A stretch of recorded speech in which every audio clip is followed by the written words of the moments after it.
when I'm lacking in other areas of my life, I will seek to fulfill that lack where I can control.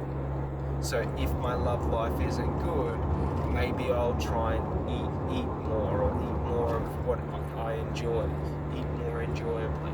Do you understand? So like the problem is when we do this subconsciously, it becomes like a compulsive behavior that we're unaware of. So like, for example, with many eating disorders, when it comes to overeating, it's a lot around emotional or trauma based.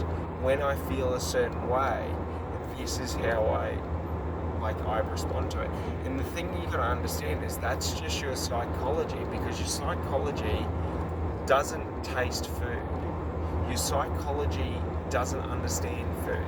So what happens is your psychology and your mind wants those hits of dopamine, of serotonin, of this and that. When I feel stressed and lonely, I want serotonin or I want dopamine.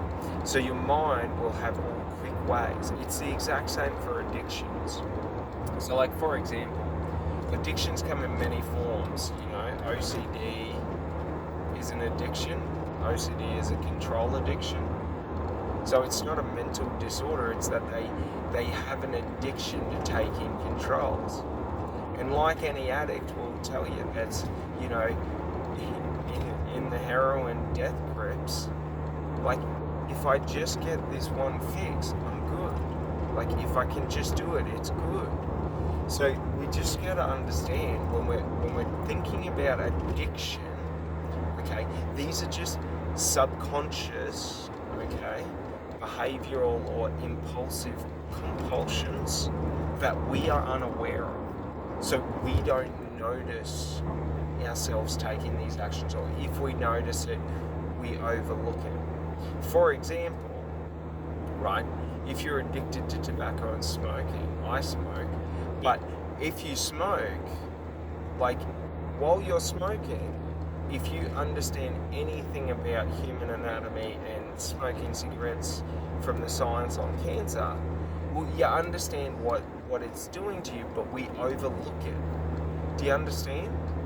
So it's all this psychological game when it comes to these, negative opinions about ourselves, these limiting beliefs, these addictions, all these problems we have, is just us creating a problem through having an unconscious emotional attachment to something, which, as a result of having that unconscious emotional attachment, we create unconscious compulsive behaviors. So we compulsively take behaviors. And like, I've worked through this a lot with understanding it.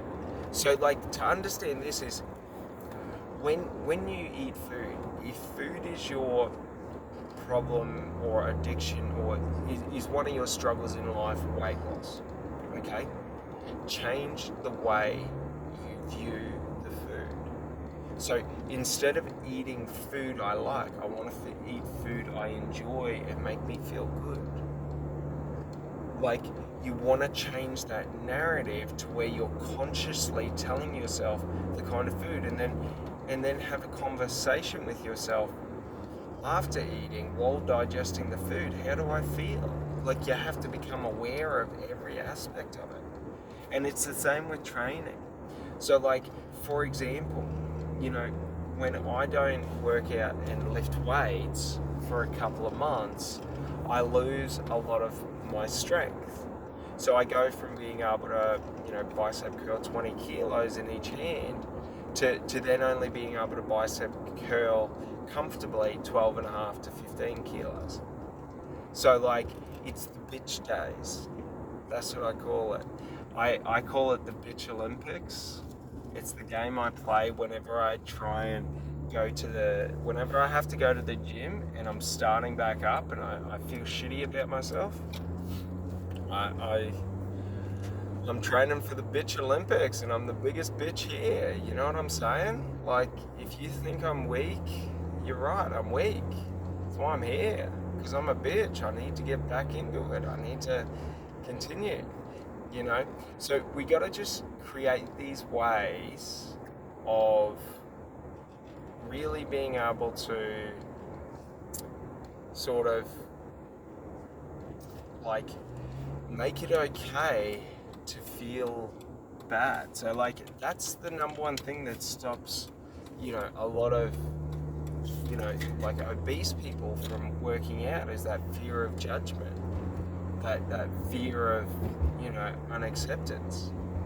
And like, as I say to most people, like, if you see people putting in the work to better their life and better their health and better themselves and better their mind, like, no one is ever going to look down on that. And anyone who looks down on you, just understand, they're a beta. They're a poser. Like, all those ones that cast judgment are just posers. Like, they're out comparing themselves to you. All you need to do is compare yourself to yourself. Work on yourself. So like, it's really important for us to understand this, because no matter what you try and do, it doesn't matter. There's no, like, if you were trying to lose 200 kilos, if you were trying to lose 20 kilos, there's no difference in difficulty. Like, it's still the same psychological game. It's just, which wolf do you feed? Do you feed your unconscious negative beliefs, or do you feed your conscious positive beliefs? And you've got to understand, okay, through conditioning, our conscious, like, positive beliefs and thoughts will become unconscious positive beliefs and thoughts. So just by repeating things and saying things again and again and again, we reprogram our subconscious mind.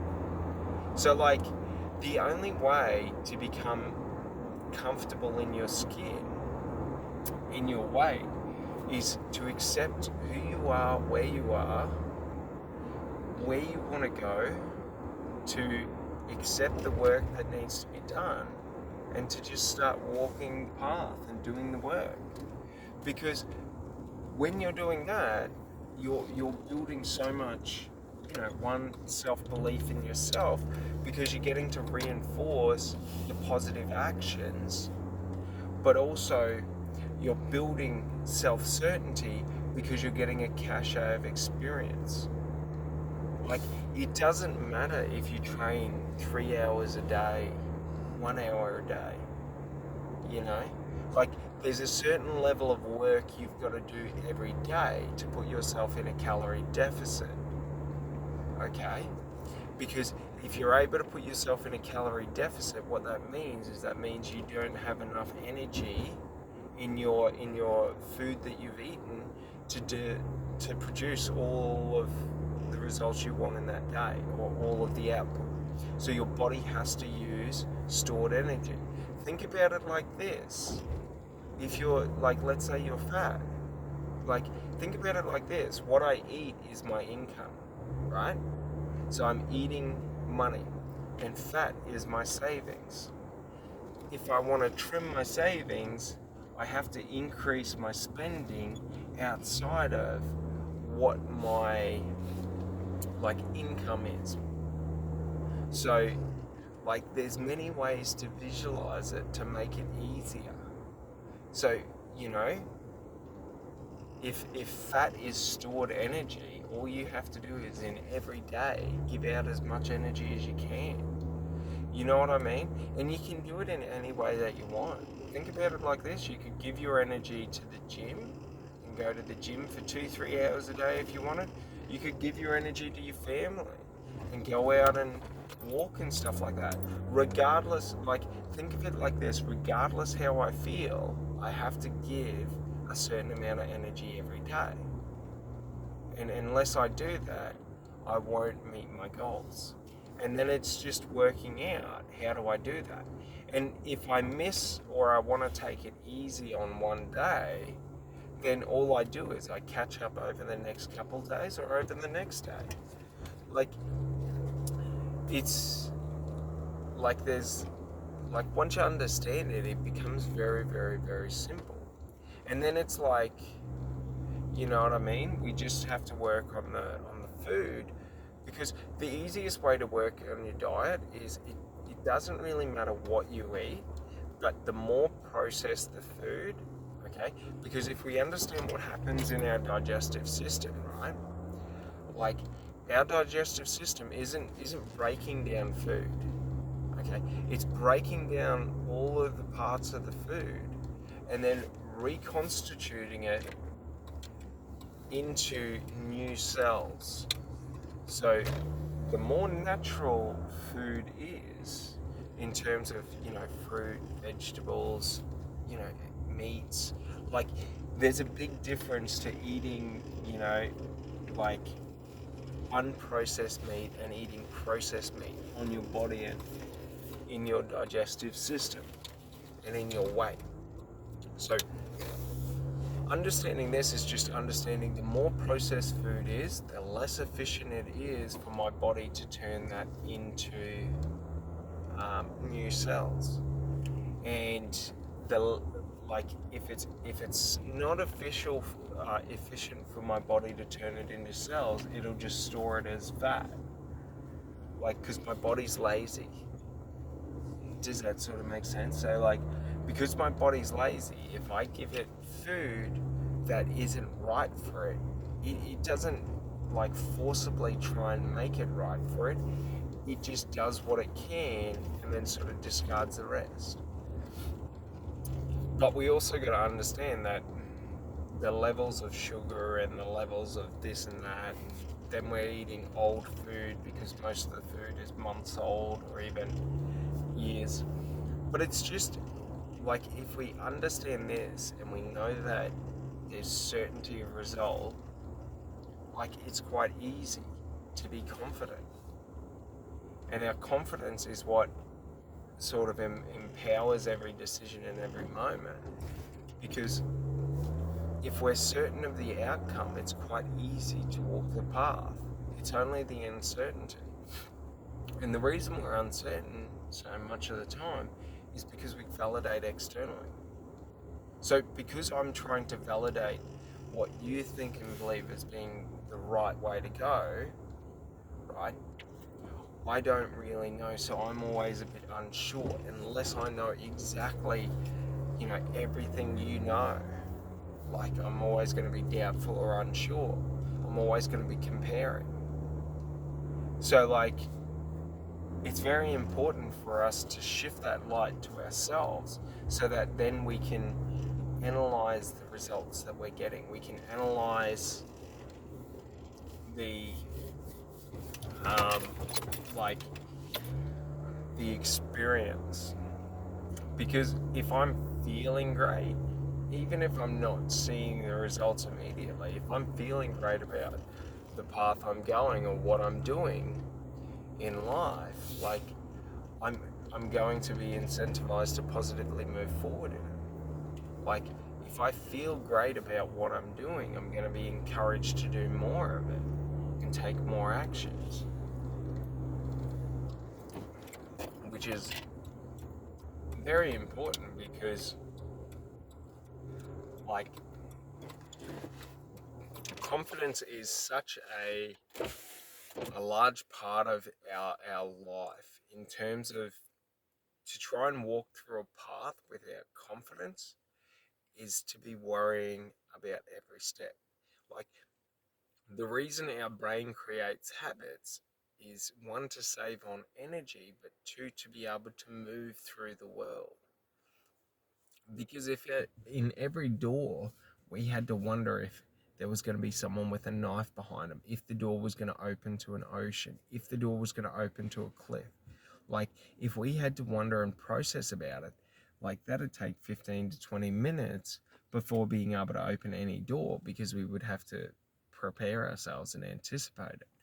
So, like, the thing is our mind is just using, observational data. So, like, i.e., when we walk to the door, if there's any windows, our periphery vision will be scanning and our mind will be scanning to see if there's anything, like, alarming or outside of the ordinary there. So, like, that's very important, but also we go on past memories. So when I last walked through that door, what was the environment like? That's like why when sometimes when you're out, like let's say you wake up and you go out in the morning and then you go back into your room and let's say your room's blacked out and you do stuff and you come out, 6 7 hours later and it's the middle of the day and you sort of you you have this instant like whoa, because the last data I had, the light level was so much lower. So it's sort of like it's that split second of perceived reality and then our brain accounting with new data for current reality. So it's very important in this because once we understand the simplicity of life, that self-validation just means validating your own thoughts and beliefs and just choosing to put your beliefs and your thoughts higher than others in context to you. So it's not that I think I'm higher than others, but it's my opinion to me is the highest opinion because I can control the work level. I can control the information. I can control, you know, the way I respond. Like I don't have to worry. So, and then we just understand self belief is just habitual thought. So it's just reprogramming our unconscious negative beliefs and thoughts and reprogramming them through conscious conditional behavior or behavioral conditioning. So through repetitive actions and repetitive narrative, we can condition in new thoughts and beliefs. And an easy way to do this is just YouTube, Spotify. Just go to Fearless Motivation. It's a playlist of motivational speeches and songs and content, and just play it. There's about a couple of 100 hours of content there. And you just play it on repeat. And you just play it on repeat. And you listen and you listen and you listen. So much so that those narratives are implanted into your subconscious thought. And then what this allows you to do is in any moment that you ever feel self-doubt, self-belief issues, you feel like giving up, you're able to choose and run a record. Do you get it? Like we're conditioning in through thousands of repetitive actions and the repetitivity of the same message, okay, or the same message said in different ways. So like for example, we don't want to sit there and listen to 100 different people talking about 1,000 different topics that are based on, all this stuff, and it's just disorganized and a mass of information because there's no cohesive or sort of like there's no cohesiveness, but there's also no structure for our mind. When we listen to one thing that is on either one cohesive topic or it's on a similar sort of like, so if we're listening to motivational speeches and it's all people telling their stories and things like that, like what it will do is it's all the same narrative. They'll be saying the same thing again and again and again in different ways, or they'll be saying different thing, like different ways of seeing the same thing.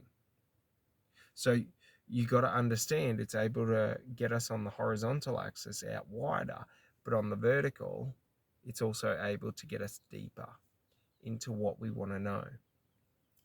But if you do this, like we're reconstituting in new beliefs because we're just hearing these repetitive themes or stories or beliefs or narratives again and again and again and again, and it sort of conditions in this narrative to where you can hear their voice.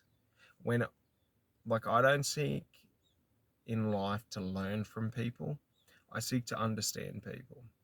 So, for example, when I listen to Jordan Peterson, when I study Jordan Peterson, I listen to him so much that I can hear his voice whenever I have a question. Do you understand? Like we're building such a large cache of data that like we just have so much to